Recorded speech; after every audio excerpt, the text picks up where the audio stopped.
중국 항일 80주년 전승절 열병식 개최가 이제 이틀 앞으로 다가왔습니다. 특히 이번 열병식에서는 북중러 정상이 망로에 함께 오르며 세계 이목을 이끌 걸로 보이는데요. 베이징 현지를 연결해 보겠습니다. 배삼진 특파원. 네, 베이징입니다. 네, 열병식을 준비하고 있는 중국 분위기는 어떤가요? 네, 베이징 곳곳은 그야말로 전승절 열병식 모드에 돌입했습니다. 베이징 천안문 인근은 그야말로 삼엄한 통제 속에 긴장감이 감돌고 있는데요. 천안문을 중심으로 동서 2km에 이르는 장안대로 도로변에는 50m마다 군인과 경찰이 배치됐습니다. 천안문 광장 관광을 위한 출입도 오늘부터 전면 금지됐습니다. 중국이 반미, 반서방 연대의 무대가 될 이번 열병식을 무결점으로 치르기 위해 고강도 도시 통제에 들어간 겁니다. 미국 우선주의와 관세 전쟁으로 트럼프 대통령이 국제 질서를 흔들고 있는 틈을 노려서 이 열병식을 성공적으로 개최해 국제사회 리더가 되겠다는 의도로 읽힙니다. 시진핑 주석과 김정은 북한 국무위원장, 블라디미르 푸틴 러시아 대통령이 이 설 망두에는 붉은 깃발들이 달렸습니다. 시 주석의 오른편에는 푸틴 러시아 대통령이, 왼편에는 김정은 위원장이 앉게 될 전망인데요. 열병식 당일에는 장안대로 주변 건물이 전면 폐쇄됩니다. 저희 연합뉴스TV 베이징 사무실도 장안대로에 위치해 있고 천안문과는 동쪽으로 2km 정도 떨어져 있는데요.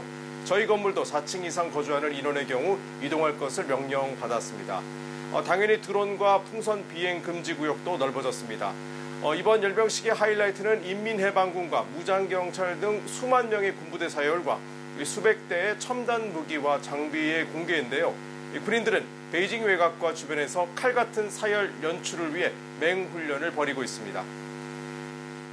네, 김정은 북한 국무위원장이 열병식에 참석을 하려면 거리상 오늘은 이동을 해야 하는데 김 위원장 움직임이 좀 파악이 됐습니까? 네, 김정은 국무위원장은 전용기인 참메이로를 이용하지 않고 열차를 이용한다면 오늘 중으로 평양을 출발할 것이라는 전망이 나오고 있습니다. 김 위원장은 2018년 3월부터 마지막 방문을 한 2019년 1월까지 모두 4차례 중국을 찾았습니다. 첫 번째 방문과 마지막 방문 때 모두 이 열차를 이용한 바 있는데요. 평양에서 출발하면 베이징까지 약 20시간 정도가 걸리는 것으로 알려졌습니다. 단둥에서 베이징으로 이어지는 열차편 운행 정보가 사라지고 일부 열차 운행이 취소가 됐고요. 또 북중우이교 압록강 철교 맞은편 중렌 호텔 리뷰브는 이 외국인 투숙이 금지된 것도 1호 열차 이동 가능성을 높이고 있습니다. 현지 단둥은 경비 상태가 매우 강화된 것으로 전해졌는데요. 이 때문에 열차 이용 가능성이 높아지고 있습니다. 과거의 경우 북한에서 열차가 출발해 야간에 단둥을 통과한 뒤 선양에 도착해 중국 측의 영접을 받았습니다. 이 때문에 오늘 밤 늦게 단둥을 지날 가능성에 무게가 실리고 있습니다. 베이징에서도 김 위원장 맞이에 공을 들이고 있는 모습입니다. 김 위원장이 지날 동선에 공안과 사법경찰, 보안요원 배치가 부쩍 늘었습니다.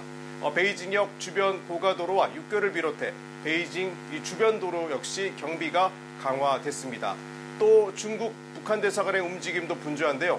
옥상에 인공기 외에 금형 원판을 새로 설치해 김정은 위원장의 방문할 가능성을 더욱 높이고 있습니다. 네, 이런 가운데 반서방 새 결집으로 평가받는 상하이 협력기구 정상회의에서는 인도 모디 총리가 참여한 가운데 텐진 선언이라는 게 채택이 됐잖아요. 이게 어떤 내용인가요? 네, 나렌드라 모디 인도 총리와 푸틴 러시아 대통령을 비롯해 중앙아시아와 동남아시아 국가의 정상과 수장, 지도자 등 20여 개국 정상들이 모인 상하이 협력기구 정상회의가 종료됐습니다. 역대 최대 규모로 열린 이번 정상회의에서는 그야말로 미국 등 서방을 상대로 한 새 결집에 나섰다는 평가를 받았는데요. 인도 모디 총리가 참여한 가운데 텐진 선언이 채택됐습니다.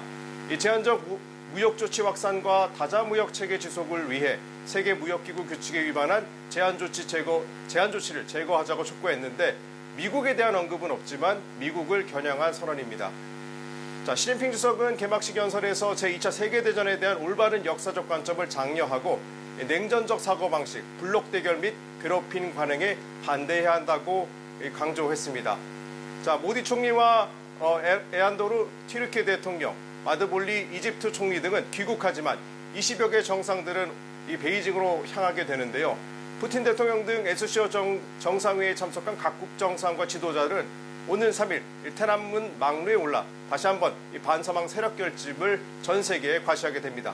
지금까지 베이징에서 전해드렸습니다.